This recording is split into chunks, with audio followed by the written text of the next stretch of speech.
Wedding Rear. Numbing hand. Wedding Rear. Essence of slug. Numbing hand. Wedding Rear. Essence of slug. Numbing hand.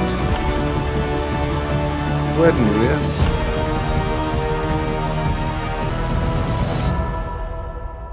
Hello, hello, hello, and welcome to another episode of It's Time to Rewind, a podcast trapped in its own time loop right along with the movies we discuss.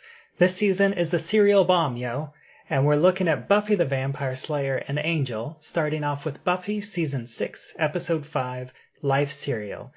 Today we're discussing the sixth loop, starting at 25 minutes and 51 seconds, with Buffy throwing the slug candle at the male customer, and ends at 26 minutes and 1 second, with Warren slapping a fake hand on Andrew's face. Joining me today is Tierney Steele from the Apocalypse Now Minutes. How are you doing today? I'm good. I have a lot of feelings about this particular loop.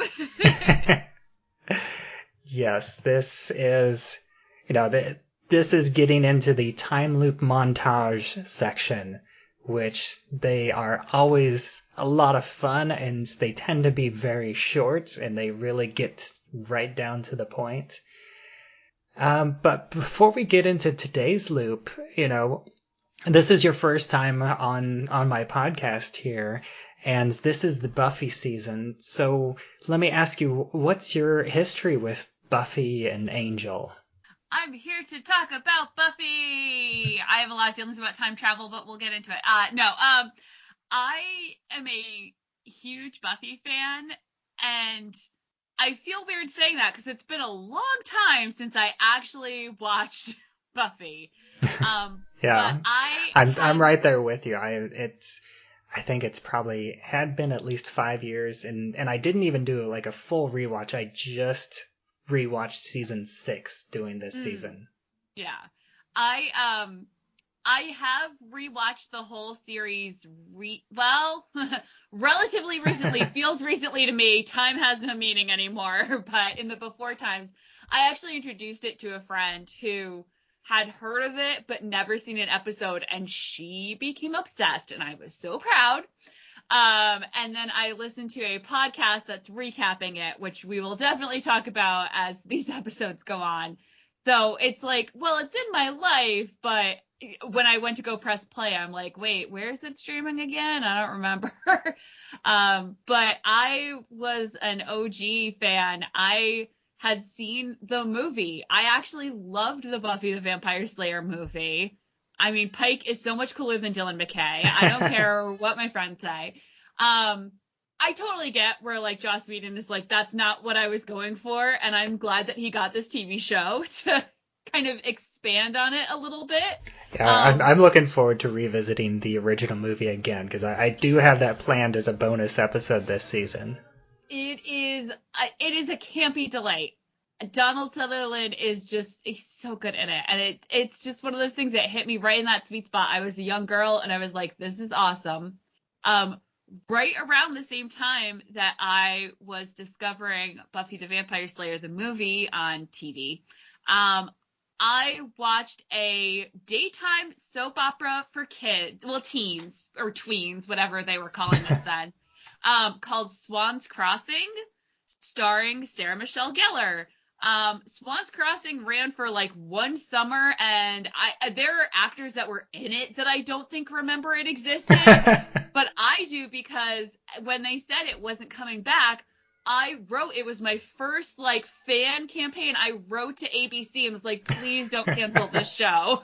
And somewhere in my house is my little like form reply letter to like this little girl who was like, no, this is awesome. That's amazing. I have never heard of that show. It started me.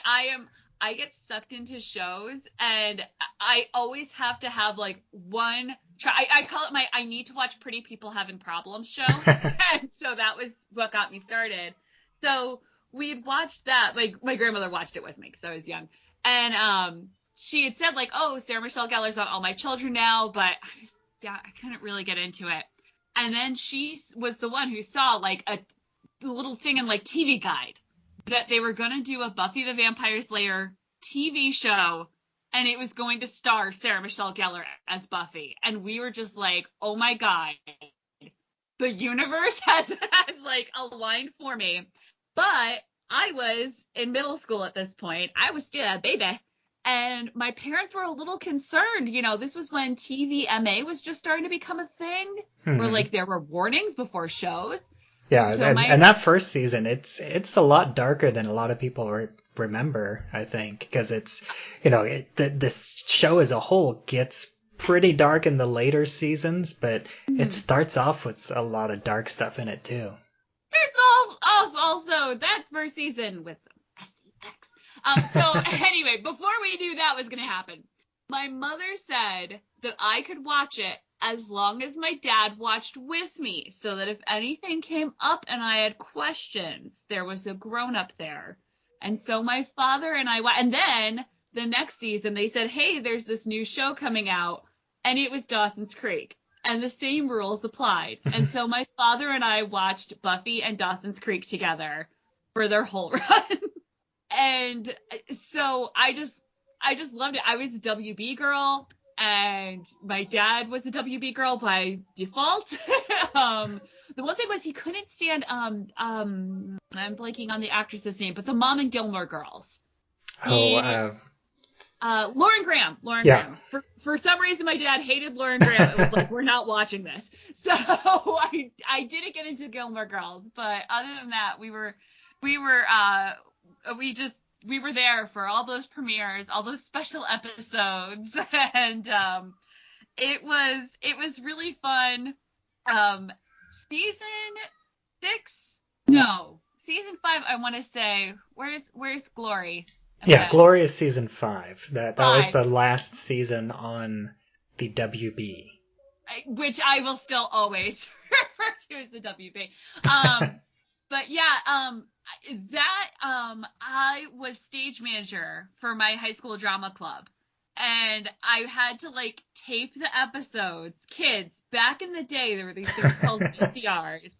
And so that was the first season where I didn't feel really like plugged into it. I was kind of off because I was seeing it, you know, afterwards, or I would like catch up on the weekends.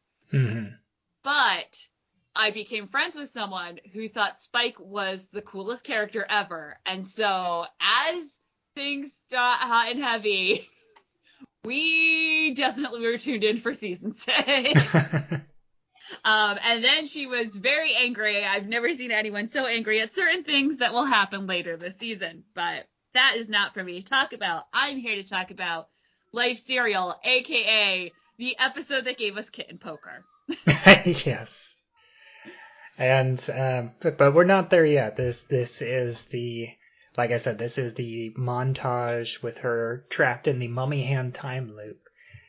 And this is the part of the montage where she's really starting to get angry with the whole situation. Mm-hmm. And I think it surprises me that she initially starts taking it out on the most unassuming guy in the shop. This guy with the candles. And I feel like he also has the most easily solved question. Yeah, she got that one all set and the first try with the lemon seduction. But so he says he wants a candle to set the mood. And the options are lemon seduction or essence of slug. And so, as Buffy points out, that's an easy choice. Of course, you go with, and she hands him the lemon. In this one, she just throws him the slug and is like, yeah, if you like slug, go for it. She's not going to sleep with you anyway. Buffy, don't make assumptions. You don't know what that girl is. You know this girl. But I agree that essence of slug does not sound good.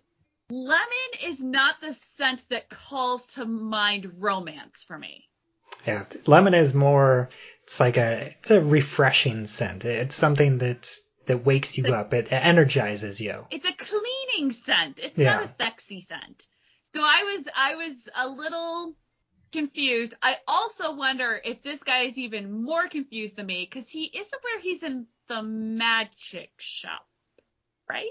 Like, why is he candle shopping to set the mood here? It's tough to say. I feel like the magic box does get a healthy mix of people that actually do know magic and are getting real magical artifacts, as well as just the random citizens that are buying, candles and crystals. Yeah.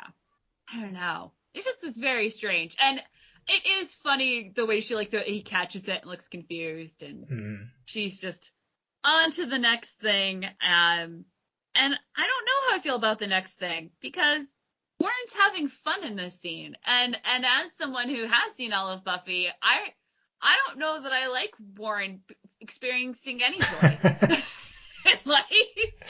Yeah, and this is, them in the Death Star van, and and this is Warren and Andrew quoting the parrot sketch from Monty Python's Flying Circus. And I did, that feels like it's one of the most famous ones, but I actually looked it up and I don't think I had seen it before now. Oh, wow. I had seen a lot of, random Monty Python stuff, but I've mostly seen all of the movies and I think just a handful of clips here and there. But it didn't ring a lot of bells to me. I knew it existed, I was aware of it.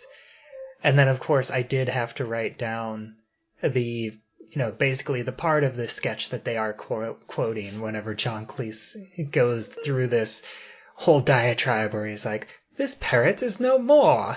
It has ceased to be. It's expired and gone to meet its maker. This is a late parrot. It's a stiff. Bereft of life, it rests in peace. If you hadn't nailed it to its perch, it would be pushing up the daisies. It's run down the curtain and joined the crowd invisible. This is an ex-parrot." So for those who have no idea what we're talking about, I mean, first of all, you've probably just Googled Monty Python parrot sketch, so this is redundant. But I will just say it is John Cleese trying to return a deceased bird to the pet store that sold it to him. They sold him a dead bird.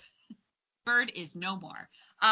Monty Python's Flying Circus was on PBS when I was a kid, and it was one of the few shows that my parents and grandparents' generation agreed on.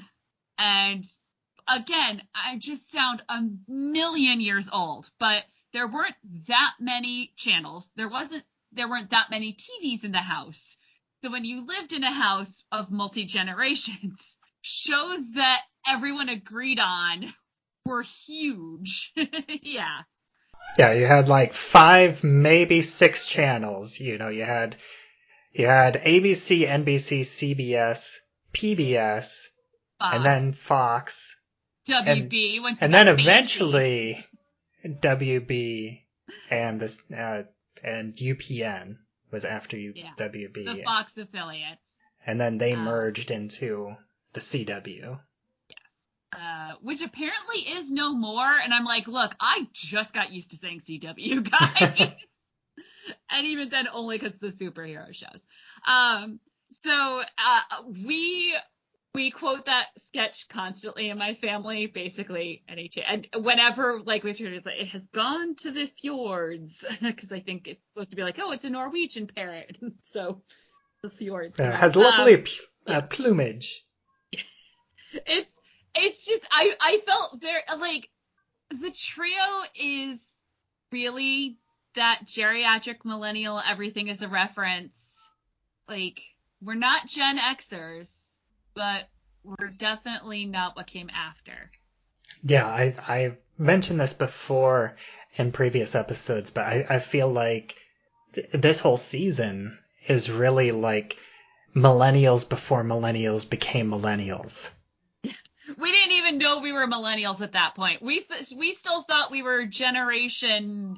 Why? Britney Spears was singing about us. I mean, it was a whole thing. It was a Pepsi commercial. Oh my, I hate being on your show. I feel so old right now. Oh my God.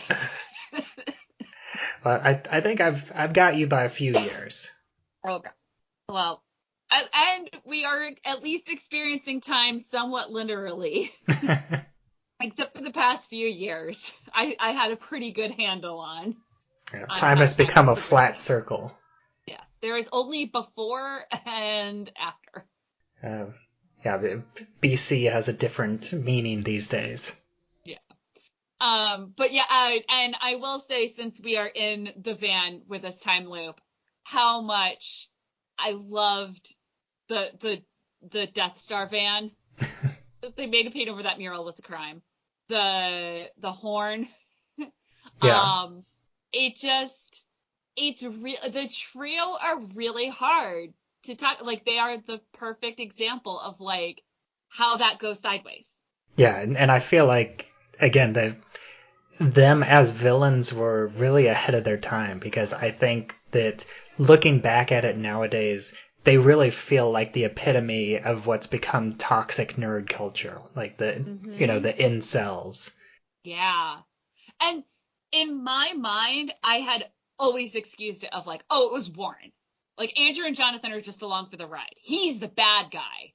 But now, rewatching the series, like, in later years, it's like, no, Jonathan and Andrew definitely are, like, in on, like, they're not. But I think Jonathan is the one that's most just in for the ride. Like, he's just there because it's someplace that he feels like he finally fits in after being the outcast throughout the entirety of high school. And these are people that get him to a certain extent, and they still make fun of him, but they make fun of him as friends rather than as bullies, which feels different for him. Andrew is kind of like right there in the middle, because watching the season again, Andrew is a lot more on board with a lot of the, some of Warren's plans and the more dangerous stuff, and he's like summoning actual demons, which, I mean, to Buffy, they're not much of a threat, but they are still pretty dangerous demons that he's summoning that can cause serious damage. And Jonathan is mostly like parlor tricks. Yeah, and to be clear, Warren is definitely the worst. Yes. Like, I am not claiming that Jonathan and Andrew are as bad as Warren, but it is weird, like, how that has changed from, like, oh, a little innocent Jonathan to, like, Jonathan could have left at any point, like, he didn't need to be a part of this. I get what you're saying, like, why he would feel that. And then also, just rewatching this episode, like, all the stuff at the construction site, it's just like, I hate men. It's a whole thing. But this is a good Xander episode. Yeah. Which Xander is a character that can go either way. Yeah, he has some hits and misses, but we'll save Xander talk for a little bit later. Gotcha. I think this, I think it's great that we already started talking about the trio, because they were the characters that I were wanting to discuss for this loop, as since this is only a 10-second loop. And as far as the only other thing in the scene that I kind of wanted to mention is this fake rubber hand that they're playing with. So do you think, and I did notice the rubber hand in the background of the van earlier in the episode, but do you think that before they cast the spell, like maybe Jonathan brought this fake hand because he knew that it would be relevant to his spell?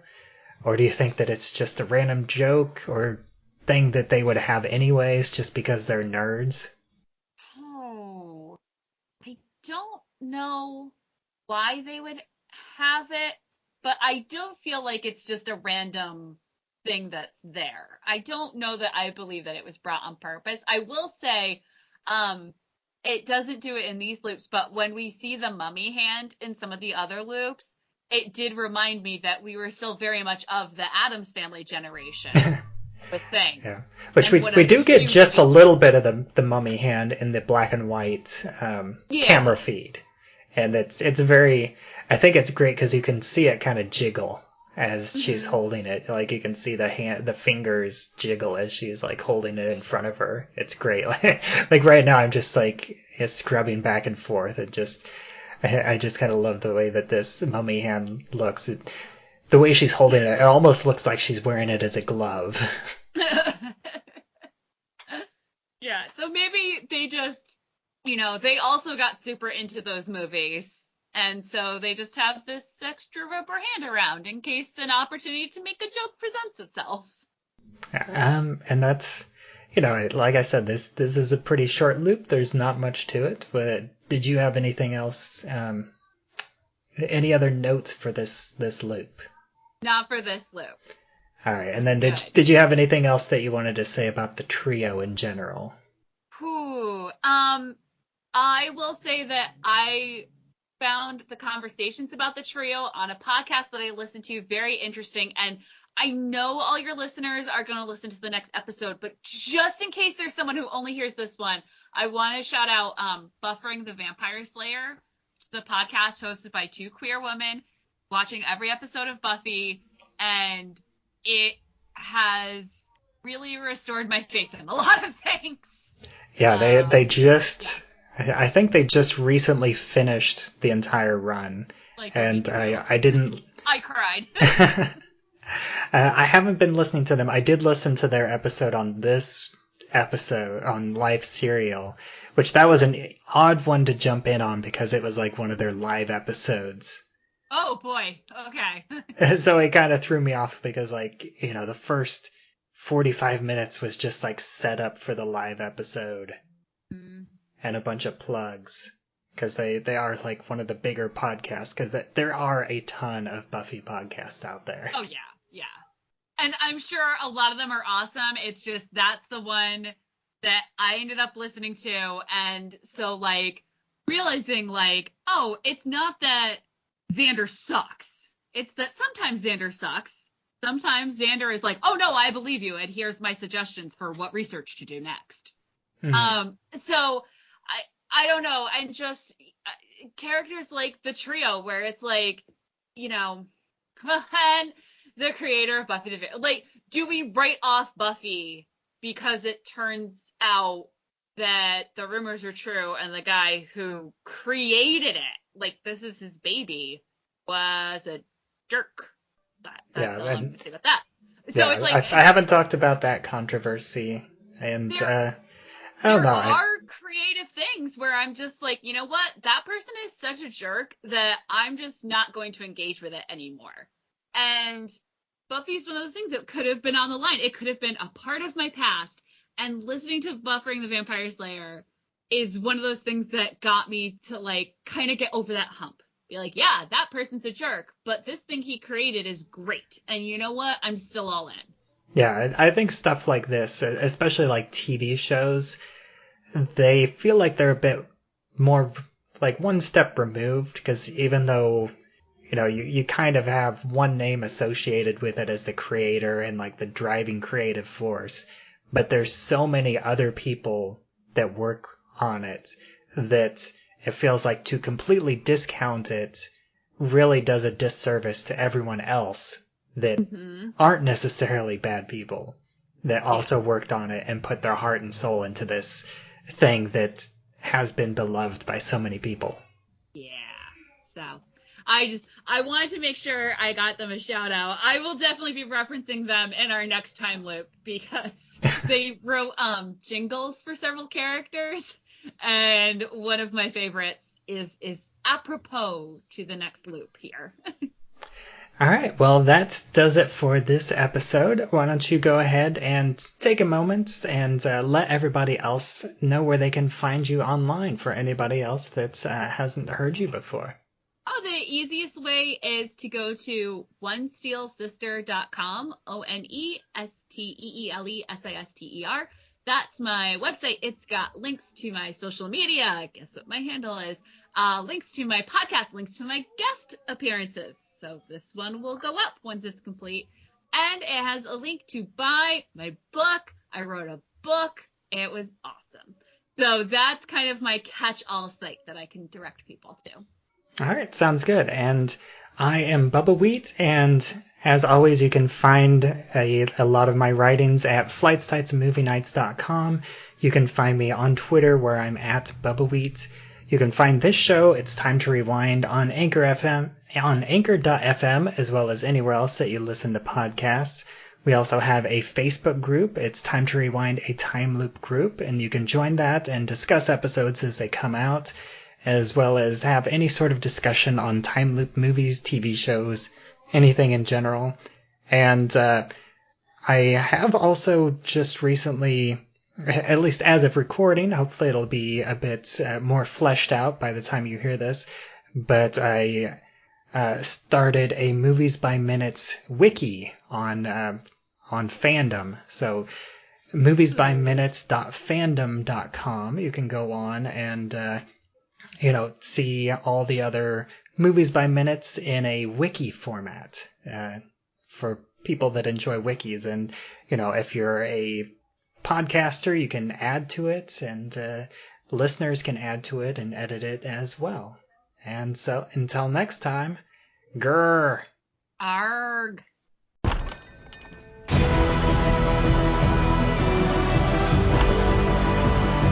Werden wir? Numbing hand. Werden wir? Essence of slug. Numbing hand. Werden wir? Essence of slug. Numbing hand. Werden wir?